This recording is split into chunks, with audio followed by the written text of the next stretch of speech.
जल्दी वो ब्रेक होगा। तो ये चीज क्लियर है? किसी को कोई डाउट है तो बताइए।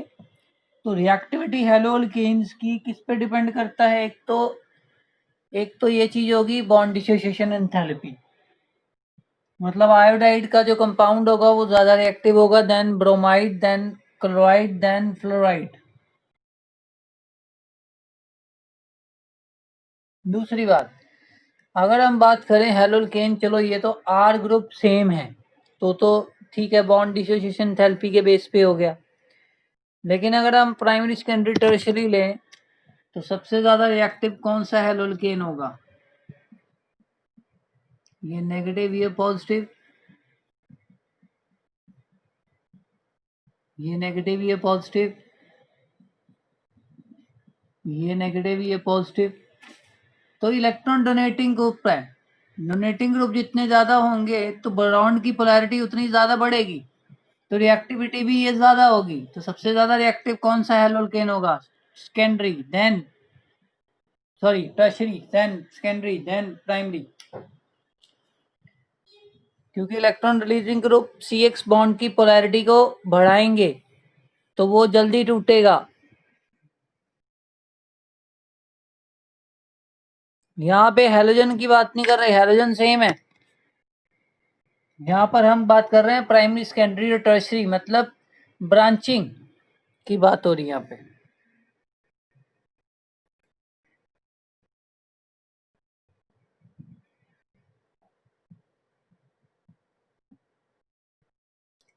हाँ जी, एनी डाउट? चलूं आगे? तो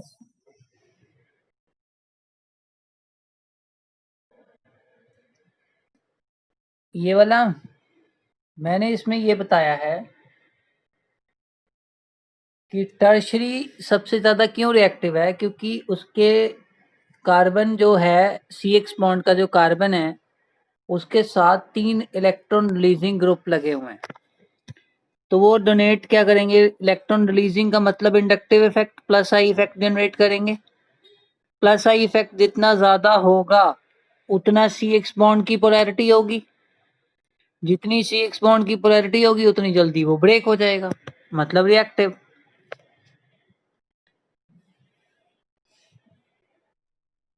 ठीक है, तो सबसे पहला रिएक्शन लेते हैं, स्टार्ट करते हैं।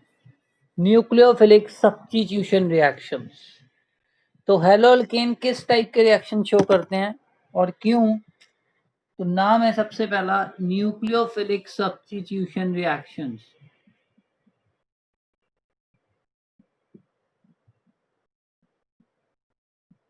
Nucleophilic substitution reactions.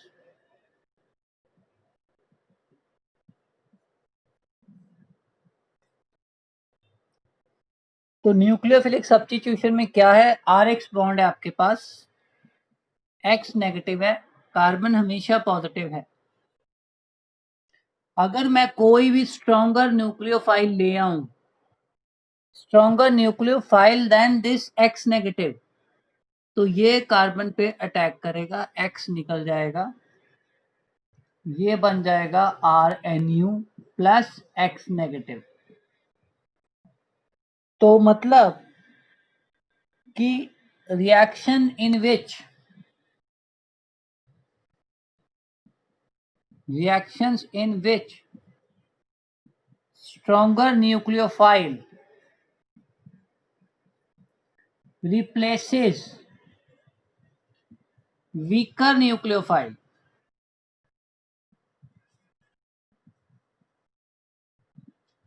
are called nucleophilic substitution reactions.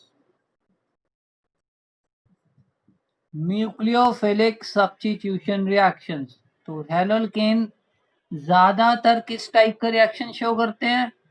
Nucleophilic substitution reaction.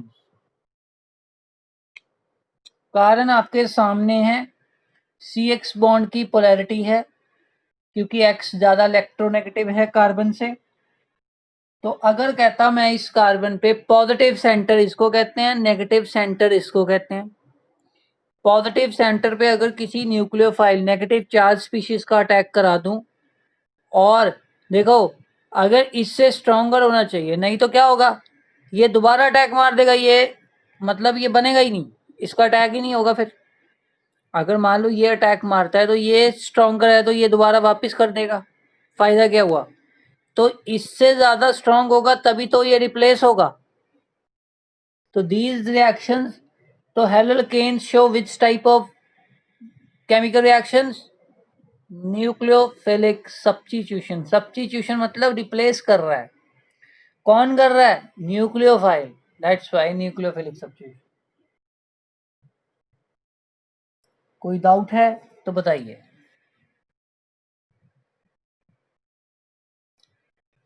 चलूं आगे। हाँ जी, हाँ जी, एनीवन, किसी को।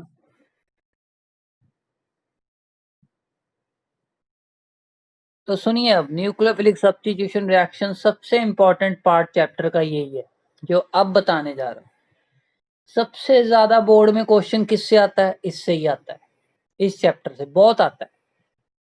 तो सुनिए, types of nucleophilic substitution reaction दो तरह के होते हैं। सबसे इंपॉर्टेंट टॉपिक है ये इस चैप्टर का, ध्यान से सुनिए। Types of nucleophilic substitution reactions.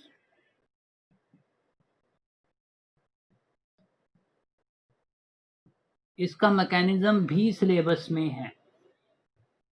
तो number 1 SN1, SN1, number 2 SN2, दो तरह के होते हैं। फर्क क्या है वो देखेंगे, वन बाय वन डिस्कस करते हैं। पहले SN1 देखते हैं। SN1 का मतलब क्या है, सुनिए इसकी डेफिनेशन फुल। S मैंने सब्स्टिट्यूशन, N मैंने न्यूक्लियोफिलिक, और 1 मैंने unimolecular. Unimolecular, that is SN1। Unimolecular का मतलब क्या है, क्यों नाम रखा है ये वन क्या रिप्रेजेंट करता है वो देखते हैं, क्या रिप्रेजेंट करता है। ये SN1 का मतलब है कि जो रेट है, रेट ऑफ रिएक्शन, काइनेटिक्स की बात कर रहा हूं, पढ़ चुके हैं हम। Rate of reaction depend upon concentration of substrate only. Substrate मतलब न्यूक्लियोफाइल नहीं, सबस्ट्रेट ओनली। न्यूक्लियोफाइल पे डिपेंड नहीं कर रहा, न्यूक्लियोफाइल की कंसंट्रेशन पे डिपेंड नहीं कर रहा, सिर्फ सबस्ट्रेट। सबस्ट्रेट मतलब जिस पे अटैक हो रहा है, हेलोकेन, उसकी कंसंट्रेशन पे। तो फिर रेट क्या हो गया, directly proportional to RX concentration. Nucleophile तो आएगा ही नहीं, उस पर तो डिपेंड नहीं करता।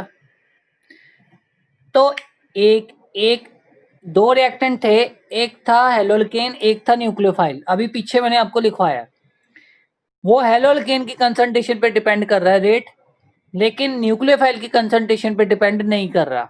तो that's why unimolecular. One, one का मतलब समझिए, वन का मतलब समझिए, वन का मतलब है it depends upon concentration of only one reactant. वो रिएक्टेंट कौन सा, haloalkane, not nucleophile. That's why SN1 unimolecular substitution. अब चलते हैं इसके मैकेनिज्म पे।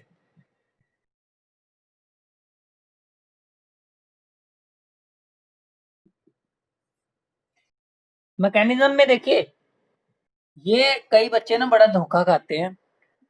मैकेनिज्म इसका दो स्टेप में है, तो यहां पर वन है। ये वन का मतलब स्टेप नहीं है, ये वन का मतलब है कंसंट्रेशन। एक रिएक्टेंट की कंसंट्रेशन पे डिपेंड करेगा रेट, दैट इज SN1। लेकिन लेकिन एक्चुअल में ये जो मैकेनिज्म है इसका वो टू स्टेप प्रोसेस है। स्टेप वन, सबसे पहला स्टेप क्या है कि आपने हेलोकेन लिया। सबसे पहले हेलो अल्केन से क्या होगा,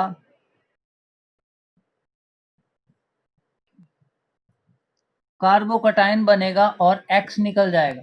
first step is this, formation of carbocation.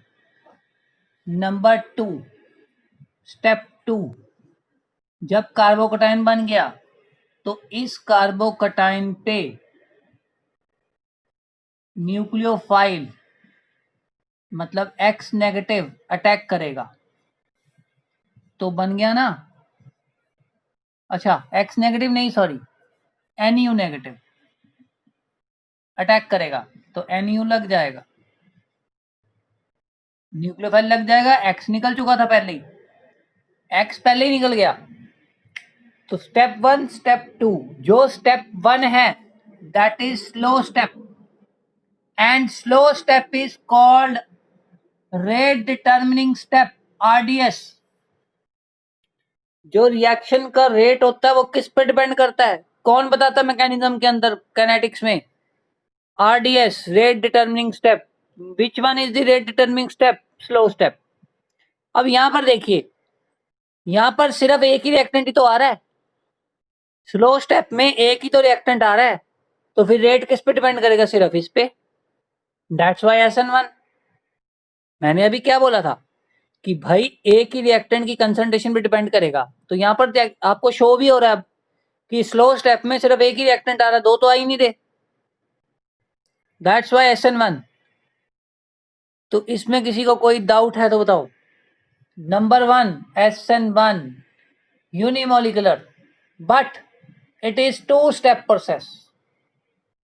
Unimolecular का मतलब यहां पर कुछ और है, वन का मतलब ये कुछ और है, वन का मतलब है एक रिएक्टेंट की कंसंट्रेशन पे डिपेंड करेगा। वो कौन सा स्टेप बताता है, स्लो स्टेप।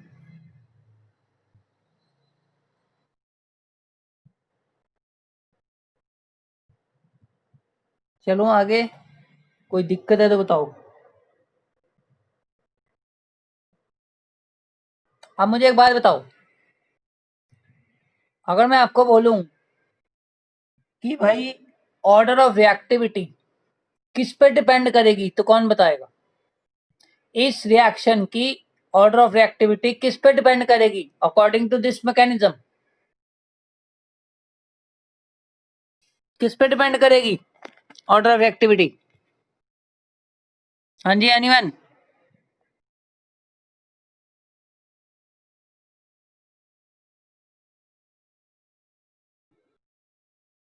कौन सा बीच वाला कार्बन, नाम है उसका कोई, नाम है उसका कोई। नहीं यार, अरे भाई स्लो स्टेप में क्या बन रहा है, कार्बोकटाइन, तो यार बात ही खत्म। रेट किस पे डिपेंड करेगा, स्टेबिलिटी ऑफ कार्बोकटाइन पे। जितना कार्बोकटाइन स्टेबल होगा उतना रिएक्शन फास्ट होगा। देखो ध्यान से सुनिए, जितनी जल्दी ये बनेगा उतनी जल्दी ये अटैक मारेगा, ये तो है ही फास्ट। अरे भाई ये तो फास्ट है स्टेप, इसकी तो टेंशन ही नहीं है भाई, ये तो फ्रैक्शन ऑफ सेकंड में टक्कर मार दे के जुड़ जाएगा, ये तो छोड़ दो। दिक्कत कहाँ पे आ रही है, ये स्टेप जितनी जल्दी आगे जाएगा उतना है। अब जितनी जल्दी आगे कैसे जाएगा तुम बताओ, जितना कार्बोकटाइन स्टेबल होगा, क्योंकि जब प्रोडक्ट स्टेबल होता है रिएक्शन हमेशा आगे रहता है, जब रिएक्टेंट स्टेबल होता है रिएक्शन पीछे रहता है। मैंने कहा लेके जाना है आगे, तो कार्बोकटाइन कौन सा सबसे ज्यादा स्टेबल होता है बताना जरा, कौन सा कार्बोकटाइन सबसे ज्यादा स्टेबल है।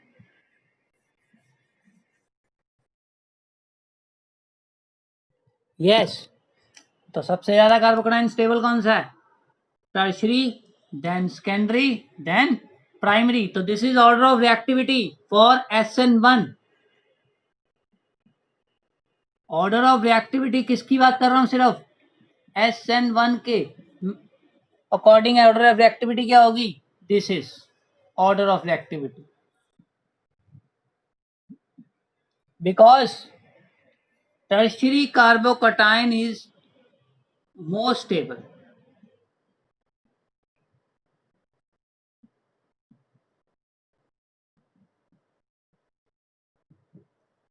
और रिएक्टिविटी किस पे डिपेंड करती है हमेशा, स्लो स्टेप। स्लो स्टेप में क्या बन रहा है, कार्बोकटायन। तो reactivity depend upon stability of carbocation and tertiary carbocation is the most stable. तो लिख लो reactivity depend upon stability of carbocation and tertiary carbocation is the more stable and primary carbocation is the least stable. So order of thus the order of reactivity towards SN1 is this one.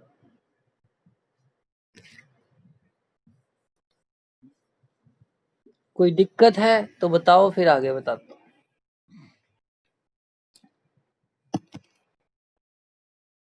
अब एक चीज बता रहा हूँ, लेकिन मैं उसका answer आपको अभी नहीं दे पाऊंगा क्योंकि अभी वो टॉपिक हमने करना है, पर यहाँ पे बताना जरूरी है क्योंकि नहीं बताऊंगा तो फिर वो मैं अप्लाई नहीं कर पाऊंगा। तो जितना मैं बोलूंगा उतना दिमाग में रखिए ताकि अगले जब भी मैं अगले टॉपिक पे जाऊं तो वो समझ आ जाए। ठीक है, उसकी बैकग्राउंड आगे, बैकग्राउंड बाद में बताऊंगा। तो पहले मैं बता रहा हूं कि जो मैं लाइन लिखवा रहा हूं पहले उसको लिख लो, उसके बाद चलते हैं। लिखिए SN1 reaction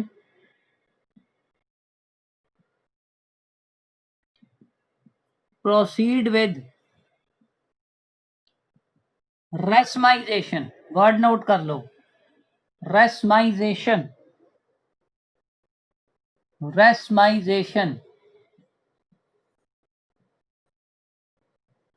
SN1 reaction proceed with racemisation.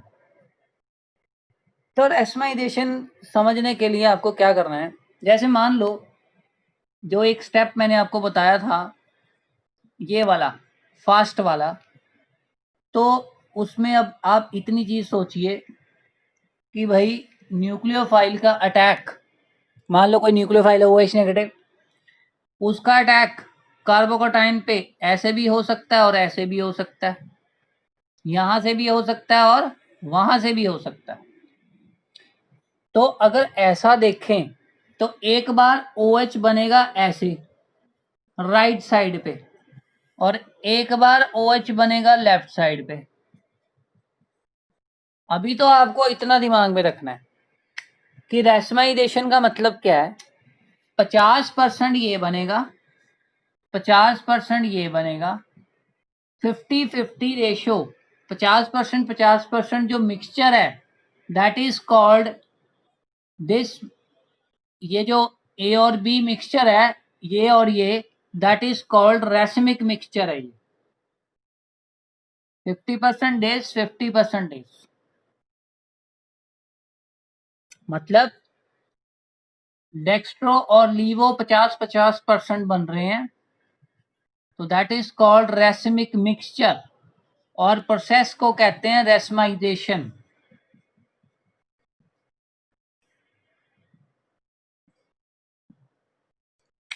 पचास परसेंट डेक्स्ट्रो बनेगा, 50% लीवो, ठीक है, दैट इज कॉल्ड रेसमाइजेशन। तो ये अभी पॉइंट दिमाग में रखना है कि भाई SN1 रिएक्शन हमेशा रेसमाइजेशन ही होगी, क्योंकि कार्बोकैटायन जो है वो प्लेनर होता है। प्लेनर मतलब ऐसे, ऐसे प्लेनर। तो यहां से भी अटैक होगा ऐसे, इधर से भी और इधर से भी। तो 50% प्रोबेबिलिटी इसकी है बनने की, 50% प्रोबेबिलिटी इसकी है। तो दोनों का जो मिक्सचर है 50-50 मान लो, बीकर के अंदर 50% ये पड़ा 50% वो पड़ा है, that is called racemic mixture.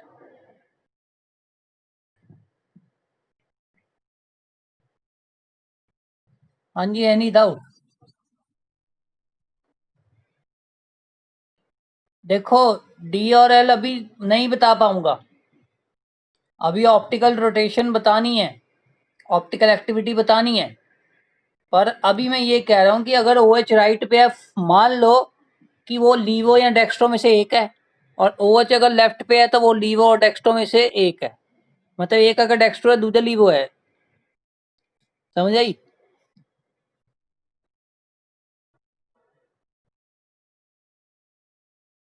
हाँ, पर सारों को नहीं ना आता, दिक्कत ये है, सबको नहीं आता, वैसे मैंने बताया हुआ है। हाँ, कंसेप्ट सेम है। हाँ हाँ, कंसेप्ट सेम है, बट वो जनवरी फरवरी में जब भी करवाया था मेरे को याद नहीं, पर मैं कह रहा हूँ कि सबने नहीं किया। और इस चैप्टर में ये एनसीईआरटी का पार्ट है, ये कोई कंपटीशन नहीं करा रहा हूँ, ये एनसीईआरटी का पार्ट है। क्वेश्चन है एनसीईआरटी का कि why SN1 reaction proceed with racemization. तो answer is as the carbocation is planar, so attack can occur from either side,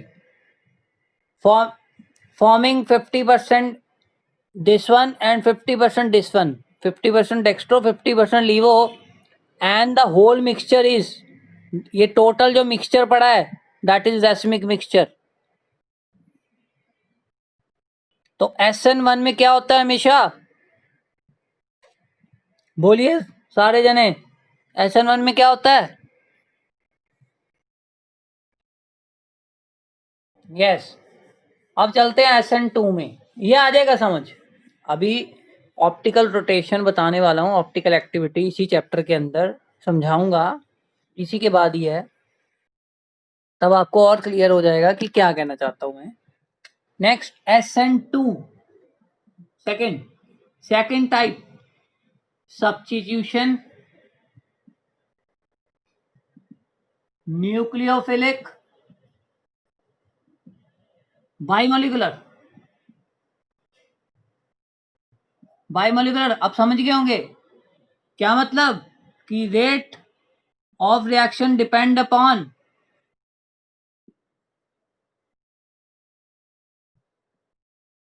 concentration of nucleophile,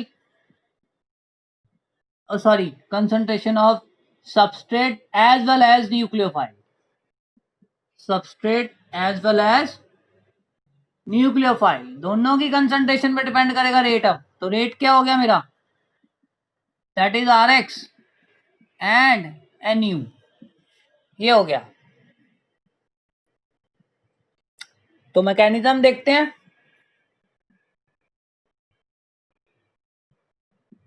देखिए मैकेनिज्म एक ही स्टेप है बस इसका, ये है बाइमोलिकुलर क्योंकि दो मॉलिक्यूल आ रहे हैं, पर एक ही स्टेप है, वो स्लो फास्ट सब कुछ वो ही है, सीधी सी बात है। इसमें कोई वो नहीं है, दो स्टेप से नहीं होना। तो इसमें क्या होता है वो सुनिए, इंपॉर्टेंट इज कि मान लो कि मेरे पास अल्काइल हैलाइड है, ये रहा, चलो कोई एग्जांपल ले लेते हैं, मिथाइल क्लोराइड है और OH नेगेटिव मेरा न्यूक्लियोफाइल है। तो आपको पता है कि ये यहाँ पॉजिटिव सेंटर है, ये नेगेटिव सेंटर है, बता चुका हूँ, ठीक है। ऑब्वियस है, मैंने हमेशा ही बोला जब भी काम करोगे कोई रिएक्शन लिखोगे ना, ऐसे लिख लिया करो सारे बच्चे कि ये पॉजिटिव है नेगेटिव है, तो क्या बनेगा, दिमाग काम करेगा कि भाई हाँ यहाँ अटैक होगा, ये निकलेगा, ऐसे सोचा करो हमेशा ऑर्गेनिक।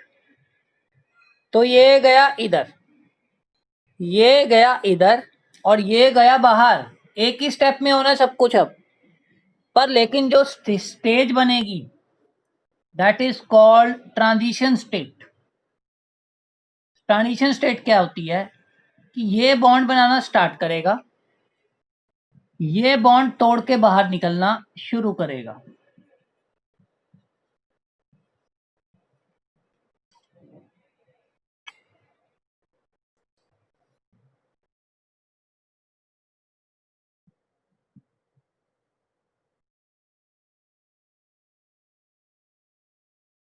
दिस इज कॉल्ड, मैं नीचे नहीं लिख रहा ऊपर लिख रहा हूं, इसके नीचे लिख लेना आप, ट्रांजिशन स्टेट। हाँ क्या बोल रहा भाई, क्या बोल रहा गर्व?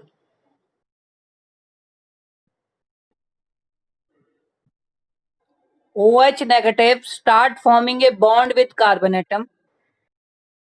Cl negative withdraw, halogen withdraw its electron for carbon atom,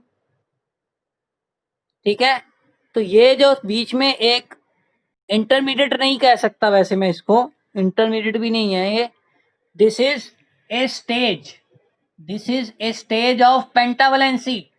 carbon की कभी पेंटावलेंसी नहीं होती, ये सिर्फ इसीलिए दिखा रहे हैं, सिर्फ और सिर्फ फ्रैक्शन ऑफ सेकंड की बात कर रहे हैं। ये हमारा जस्ट एक हाइपोथेटिकल कंसेप्ट है कि भाई बीच में ऐसी स्टेज आती है जिसको बोल दिया हमने ट्रांजिशन स्टेट, अदरवाइज पेंटावलेंसी नहीं होती कार्बन की, ये कभी स्टेबल नहीं हो सकता दुनिया में। जस्ट फ्रैक्शन ऑफ सेकंड, आया गया बस। अब यहाँ पे क्या होगा, अब अगले स्टेप में क्या होगा, Cl नेगेटिव निकल जाएगा, बस बन गया।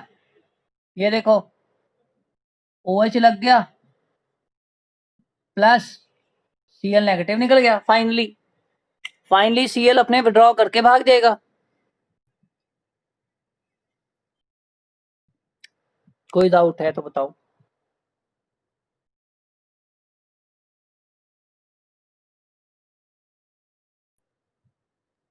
कोई डाउट है तो बताइए।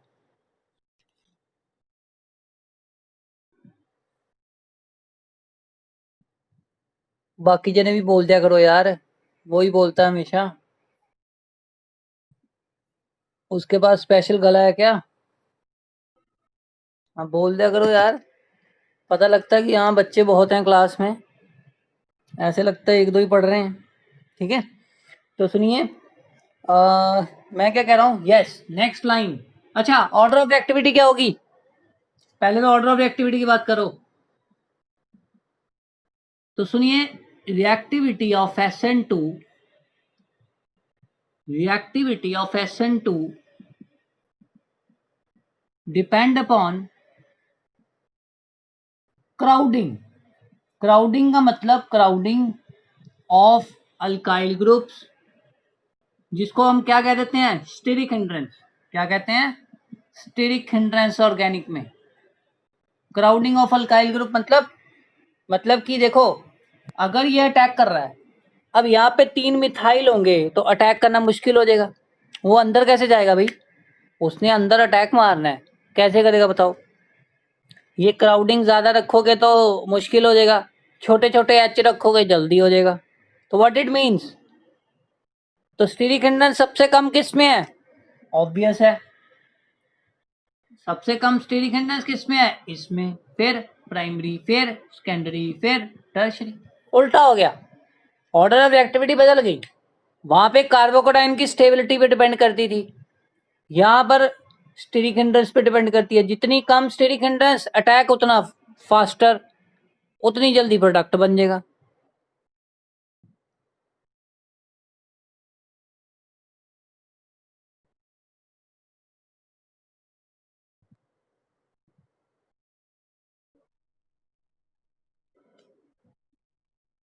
स्टीरिक हिंड्रेंस का मतलब, स्टीरिक हिंड्रेंस का मतलब क्राउडिंग ऑफ दिस ग्रुप। ये ये इसको आने नहीं देते। अगर आप टर्शरी रखोगे 1 2 3 मिथाइल, तो कितना रोकेंगे, वो आने नहीं देंगे इसको, बैरियर प्रोवाइड करेंगे, बैरियर ऑब्स्ट्रक्शन। 2 मिथाइल रखोगे थोड़ी कम हो जाएगी, 1 मिथाइल रखोगे और कम हो जाएगी, 3 हाइड्रोजन रखोगे तो और ही कम हो जाएगी। स्टीरिक हिंड्रेंस सबसे मिनिमम स्टीरिक, ये लिख तो रहा हूं, सबसे मिनिमम स्टीरिक हिंड्रेंस किस में है, इसमें, और मैक्सिमम किस में है, टर्शरी में। सिंपल।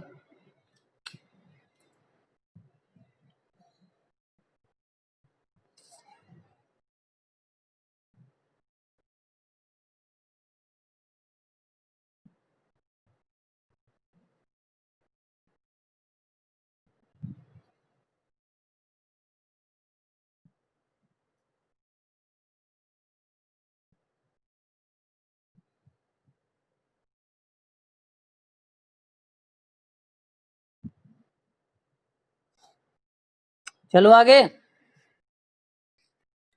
हाँ जी,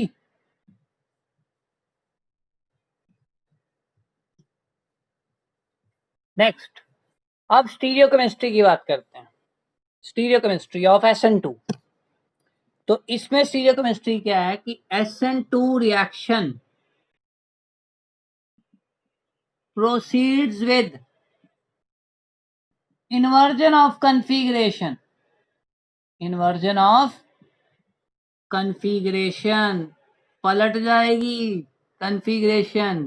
क्यों, आंसर लिखवा देता हूं पहले, because attack of nucleophile, takes place from back side to that of halogen atom. तुमने देखा नहीं पीछे से अटैक होता है ऐसे, ये देखिए ऐसे था मान लो